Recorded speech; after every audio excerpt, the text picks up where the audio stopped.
एक ऐसा ही किरदार, उसकी कहानी आपके सामने रखने जा रही है। ये वो किरदार है जिसे कट्टरपंथियों की वजह से पहले तो अपना देश छोड़ना पड़ा और फिर तुष्टीकरण की वजह से जिस भारत ने उन्हें शरण दी, पनाह दी, उस भारत के एक राज्य को भी छोड़ना पड़ा। इस महिला का नाम है तस्लीमा नसरीन, बांग्लादेश की निर्वासित लेखिका, यानी बांग्लादेश से इनको निर्वासित कर दिया गया, बाहर भेज दिया गया, भगा दिया गया। निर्वासित इसलिए किया क्योंकि इन्होंने लज्जा और द्विखंडितों जैसी किताबें लिखी जिनमें कट्टरपंथियों पर बात की गई। एक के बाद एक उन पर निशाना साधा गया। निर्वासित इसलिए क्योंकि ये धर्मांधता जो थे, धर्मांधता जो थी और जो बुराइयां थी उस पर बेबाकी से बोलती रही। और सिर्फ बांग्लादेश नहीं, तस्लीमा नसरीन बंगाल के कोलकाता से भी अघोषित तौर पर निर्वासित थी। अघोषित समझते ना, जिसमें आप घोषणा नहीं करते हैं लेकिन आप काम बिल्कुल वैसा ही करते हैं कि सामने वाले को उस पर खरा उतरना पड़े या उस पर अमल करना पड़े। साल था 2007। तस्लीमा नसरीन को बंगाल छोड़कर जाना पड़ा, लेकिन अब बंगाल की माटी ने करवट ले ली है। सोनार बांग्ला जिसका सपना टैगोर ने देखा था, जिसका वादा करके बीजेपी सत्ता में आई है, वहां बदलाव की ताजा हवा इस वक्त बहती हुई दिख रही है। गुरुदेव रविंद्रनाथ टैगोर ने एक ऐसे बंगाल की कल्पना की थी जहां चित्त भय रहित हो। जो आपका चित्त है वो भय रहित है, डरता नहीं है किसी से, और मस्तक आपका ऊंचा रहता है। और दशकों तक ऐसा हुआ भी। लेकिन उसके बाद पहले लेफ्ट और फिर टीएमसी के राज में स्वार्थी और मजबूर सियासत ने अपना सर कट्टरपंथियों के सामने झुका दिया। जिस बंगाल की पहचान साहित्य, कला, अभिव्यक्ति की आजादी थी, उसे तुष्टीकरण का अड्डा बना दिया गया। लेकिन अब वहां वही तुष्टीकरण अपनी एक्सपायरी डेट पर पहुंच गया है। इसका सबसे बड़ा और जीता जागता सबूत है 1 अगस्त को होने वाला एक कार्यक्रम जिसे दुनिया देखेगी। पूरे 20 साल बाद बंगाली भाषा की लेखिका तस्लीमा नसरीन कोलकाता लौट रही हैं। वो साहित्य के एक कार्यक्रम में अपनी कविताएं पढ़ेंगी, जहां खुद पश्चिम बंगाल के सीएम शुभेंदु अधिकारी मौजूद होंगे। तस्लीमा नसरीन साहित्य के उस स्टेज पर अभी चढ़ी भी नहीं है कि राजनीति शुरू हो गई है। तस्लीमा की वापसी को बीजेपी का सियासी एजेंडा कहा जा रहा है। आप खुद देखिए।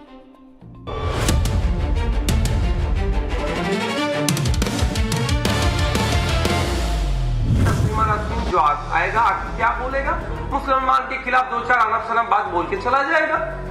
इसको ये लोग इनका डेवलपमेंट के नाम से चलाएगा, इसीलिए उनको लेके आए। সুতরাং তিনি আসবেন মনে করলে সরকার যদি তাকে প্রোটেকশন দেয় আসবেন।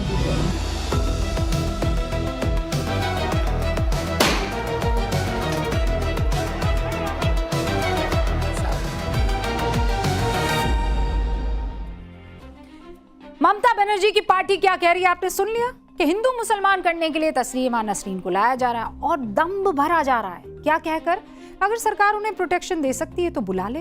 अरे आप तो वही पार्टी है ना जो अभी कुछ दिन पहले तक महिलाओं के अधिकारों का सबसे ज्यादा बखान कर रही थी, लड़ रही थी, सबसे बड़ी पैरोकार बता रही थी अपने आप को। ये पार्टी जो बंगाली अस्मिता और बांग्ला मानुष की बात कर रही थी, और आज जब उसी बांग्ला भाषा की लेखिका वापस बंगाल आ रही है तो ये सियासी एजेंडा दिखाई दे रहा है इनको।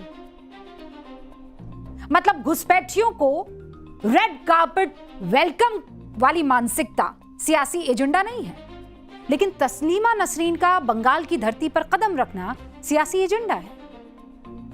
वोट बैंक की खातिर सीमा पार से आने वाले अवैध नागरिक को गले लगाना सियासी एजेंडा नहीं है, लेकिन तस्लीमा नसरीन का बंगाल की धरती पर कदम रखना सियासी एजेंडा है।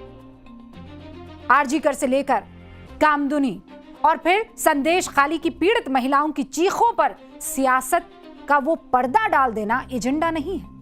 लेकिन तस्लीमा नसरीन का बंगाल की धरती पर कदम रखना सियासी एजेंडा है। वो दुर्गा पूजा विसर्जन पर रोक लगाने की कोशिश सियासी एजेंडा नहीं है, लेकिन तस्लीमा नसरीन का बंगाल की धरती पर कदम रखना सियासी एजेंडा है। वाह दीदी वाह।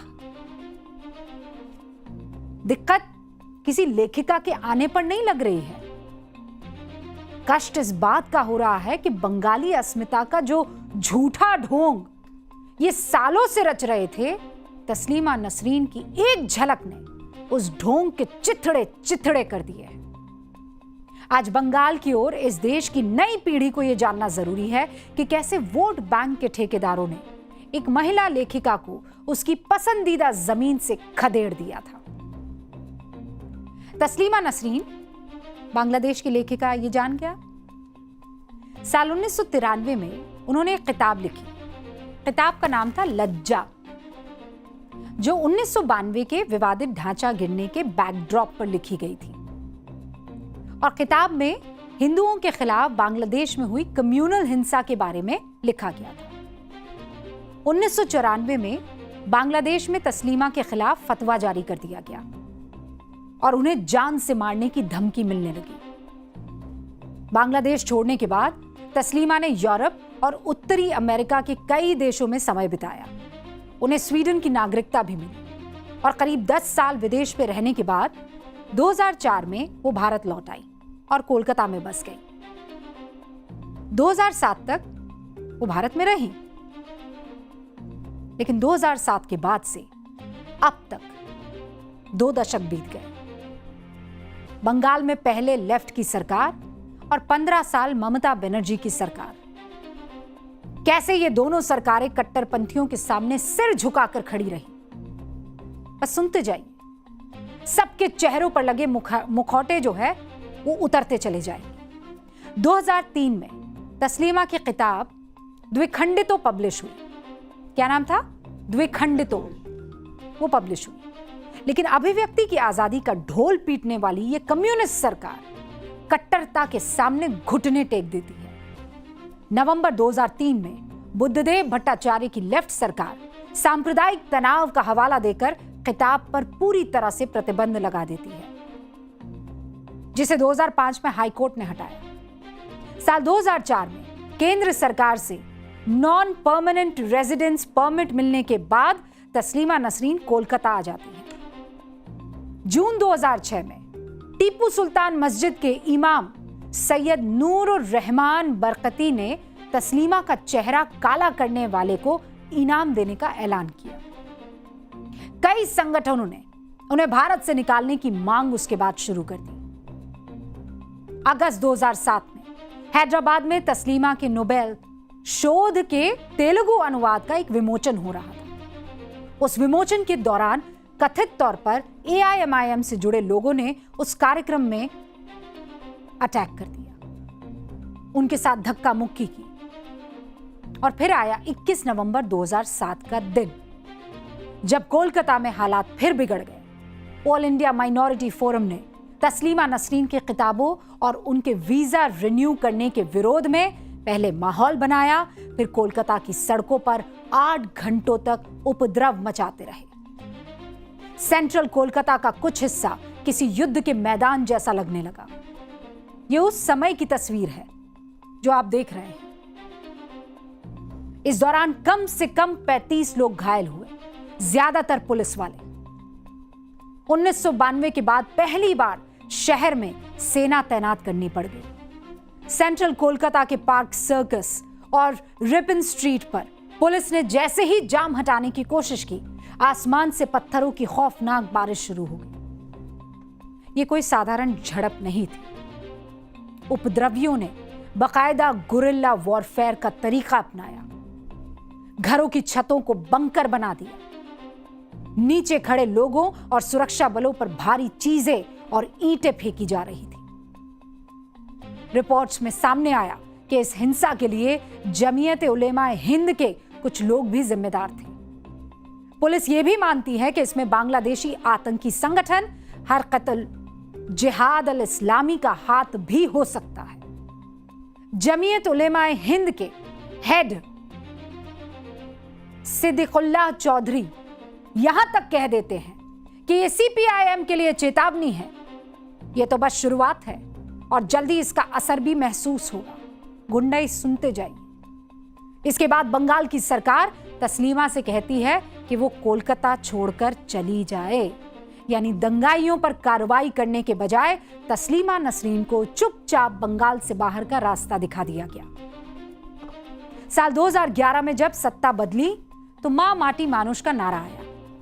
ममता बनर्जी मुख्यमंत्री बनी, लेकिन तुष्टीकरण की राजनीति अब और गहरी हो गई। ममता सरकार के दौरान तस्लीमा को कोलकाता में घुसने की इजाजत नहीं मिली। एक बंगाली लेखिका जो बंगाली में लिखती है, सोचती है, बंगाली अस्मिता उसे आगे रखती है, उसे उसकी पसंदीदा जमीन से महरूम रखा जाता है, सिर्फ और सिर्फ वोट बैंक के खातिर। 2012 में कोलकाता इंटरनेशनल बुक फेयर उनकी किताब एग्जाइल का बुक लॉन्च रद्द कर देता है। 2013 में ममता सरकार तस्लीमा की लिखी टीवी सीरीज के टेलीकास्ट पर रोक लगा देती है। 2024 में तस्लीमा यह आरोप लगाती है कि बंगाल में आयोजकों पर उनके नाटक लज्जा को हटाने का प्रेशर बनाया गया। और सोचिए, ये सब कुछ छुप कर नहीं, खुलेआम हो रहा था। इस पूरे तमाशे के दौरान पूरा सफेद पोश गैंग धृतराष्ट्र बना बैठा था। ये जो सेक्युलरिज्म की दुहाई देते हैं, फ्रीडम ऑफ स्पीच के गाने गाते हैं, बोल के लब आजाद है कहते नहीं थकते हैं, ये सब के सब चुप हो गए। जो आज बंगाल में बीजेपी के आ जाने के बाद लोकतंत्र की दुहाई दे रहे हैं, उनकी रीढ़ की हड्डी उस वक्त इतनी लचीली थी कि दंगाइयों के आगे नागिन की तरह बल खा रही थी। बंगाल से जो बदलाव की तस्वीर सामने आ रही है, उससे सो कॉल्ड सिंडिकेट छटपटा रहा है। उसे समझ नहीं आ रहा है कि राष्ट्रवाद ने उस तुष्टीकरण की जड़ों पर मट्टा डाल दिया है। वो काम और वो सोच जिसे ये दशकों तक सींच रहे थे, कट्टरता को जड़ से खत्म करने का काम सिर्फ बंगाल में नहीं हो रहा है साहब, पीओजेके से भी यही आवाज आ रही है। और अब बंगाल से आपको कहां ले चलूंगी? पीओजेके, ये कश्मीर हमारा है, सारा का सारा कश्मीर हमारा है। अब पाठशाला में राजनीति शास्त्र की ये क्लास।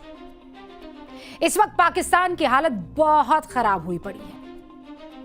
शहबाज शरीफ की सरकार और असीम मुनीर की सेना एक नहीं, दो नहीं, तीन मोर्चों पर पिट रही है। पहला मोर्चा अफगानिस्तान, पाकिस्तान के रिश्ते बहुत खराब दौर में पहुंच गए, अघोषित युद्ध है। दूसरा मोर्चा बलोचिस्तान, जहां बलोचों ने अपनी जमीन को पाकिस्तान से आजाद घोषित कर दिया है। सच बोल रही हूं, ये पाकिस्तान के लिए कैसे बहुत बड़ा झटका है, आगे आपको बताएंगे। लेकिन पहले तीसरा मोर्चा, तीसरा गैस कीजिए कौन सा है? पीओके यानी पाकिस्तान ऑक्यूपाइड कश्मीर, जहां पिछले 45 दिनों से गदर मचा हुआ है। पीओके की लाखों जनता सड़कों पर उतर चुकी है। मुनीर की सेना की गोलियों के आगे घुटने टेकने को तैयार नहीं है। माना जा रहा है कि पीओके की जनता और पाकिस्तानी सरकार के बीच यह पिछले 78 साल में सबसे बड़ा टकराव है। तो क्या पीओके की जनता अपनी जमीन को पाकिस्तान के अवैध कब्जे से छुड़ा लेगी? मैं ये बात इसलिए कह रही हूं क्योंकि पीओके की जनता ने पहली बार पाकिस्तान के उस दावे को धुआं कर दिया है जिसके बारे में पाकिस्तान 78 सालों से गला फाड़कर चिल्लाता है। आप देखिए कि 1947 से ही पाकिस्तान पीओके को क्या कहकर आता है? आजाद कश्मीर।